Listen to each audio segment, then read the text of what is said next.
Olá você do IGTV, olá você do YouTube. Meu nome é Yang e hoje a gente está começando mais um quadro aqui que é super comum na internet, que é o quadro de análise de livros. E como eu gosto muito de ler, eu estou querendo também trazer essa experiência dos livros que eu tenho lido e do que eu acho, de como eles me tocaram. Então a ideia é essa, que a gente possa ir conversando com as diferentes plataformas sobre essas leituras.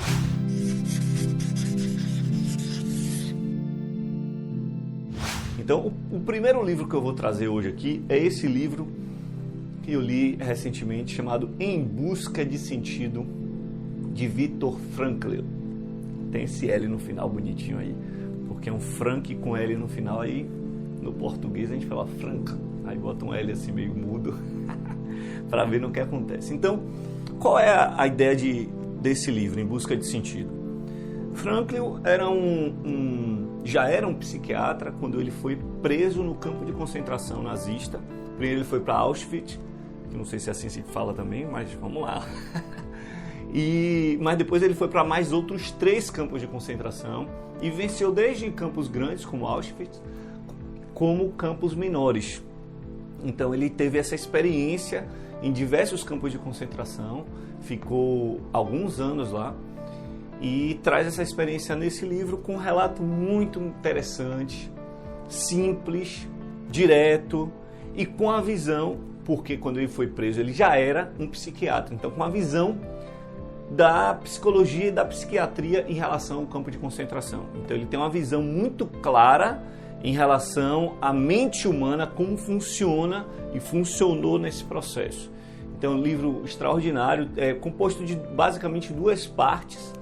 Uma parte que são vários relatos dele no campo de concentração, e a outra parte que é exatamente ele explicando a teoria que ele desenvolveu a partir dessa experiência no campo de concentração, chamada logoterapia.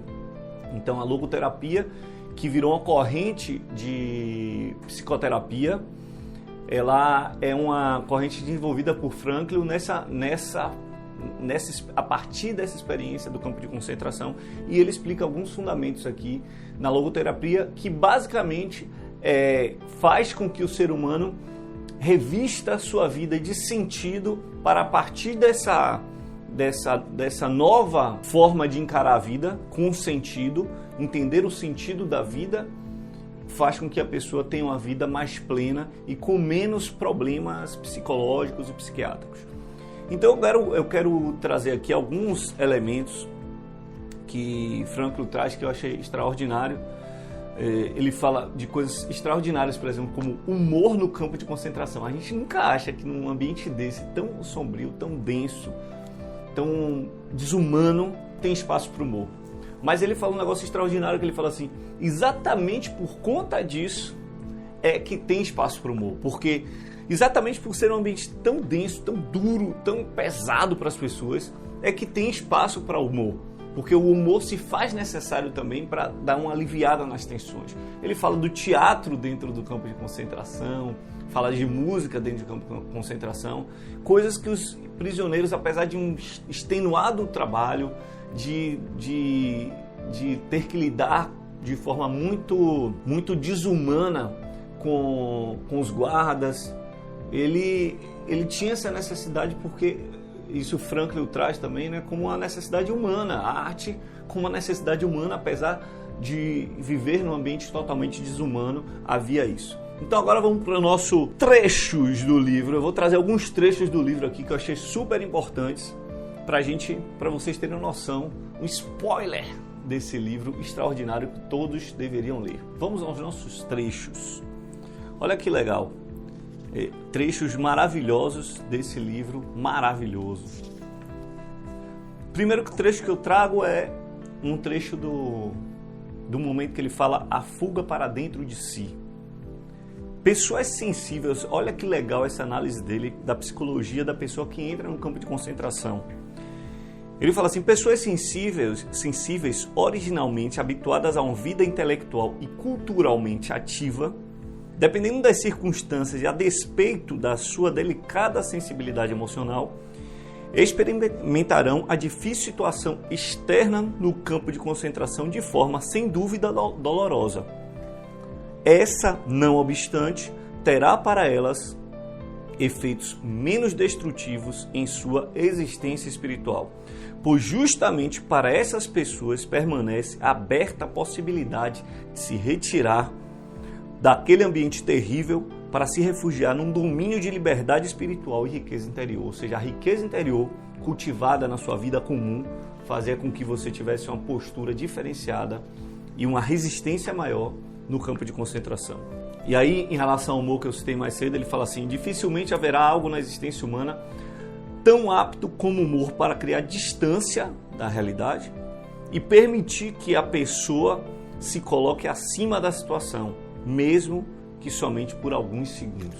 Todos no campo de concentração, há muito, já não possuíam seus documentos e cada um se dava por feliz quando podia considerar propriamente seu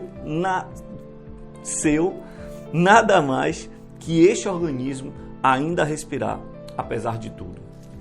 É uma situação, quando a gente começa a ler, eu já tinha visto muitos filmes de nazismo, campo de concentração, mas quando a gente começa a ler, a gente tem uma perspectiva mais clara, mais forte. É um livro realmente muito chocante nesse sentido, que mobilizou muito a mim. Ele fala assim: no campo de concentração se pode privar uma pessoa de tudo, menos a liberdade última de assumir uma atitude alternativa frente às condições dadas. E havia uma alternativa. E aí uma das frases que eu acho que é a frase mais emblemática desse livro, que ele fala assim: se é que a vida tem sentido, também o sofrimento necessariamente o terá. Ou seja, se sua vida tem sentido, necessariamente o seu sofrimento, como partícipe dessa sua vida, também terá sentido. Então a vida tem sentido, o sofrimento que faz parte dessa vida também tem algum sentido. E isso fazia com que os prisioneiros tivessem uma visão diferenciada. Outro trecho muito legal é esse aqui. Precisamos aprender e também ensinar às pessoas em desespero que a rigor nunca e jamais importa o que nós ainda temos a esperar da vida, mas sim exclusivamente o que a vida espera de nós. Olha que mudança de visão extraordinária, né?